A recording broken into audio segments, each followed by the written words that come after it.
ভাই হাসিনা কেমন মানুষ? নষ্ট হয়ে গেছে। আওয়ামী লীগের এত দায়িত্ব নিয়েছেন কিসের জন্য? বঙ্গবন্ধুর কন্যাকে হত্যা করার জন্য। তাহলে তো আপনার ক্ষমতা থাকবে না। আর রাজনীতি করব না। কাদের ভাই, জয় তো আওয়ামী লীগের নেতৃত্ব দিবেন, আপনার মতামত কি? তার নেতৃত্ব বাংলাদেশের জনগণ কোনো দিনও পছন্দ করবে না, ঘৃণা করবে। কাদের ভাই, এ কথা শোনার পর হাসিনা তো আপনাকে ঢাকায় থাকতে দিবে না। ঢাকা শহর শেখ হাসিনার কি বাপের সম্পত্তি?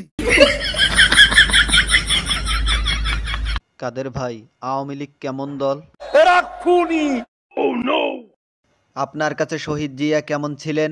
সে মহানায়ক, মহাবীর। আপনার দৃষ্টিতে মৌলানা নিজামী কেমন মানুষ ছিলেন?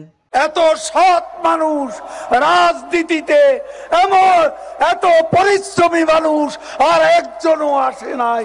সত্য কথা বলার জন্য আপনাকে অনেক অনেক ধন্যবাদ।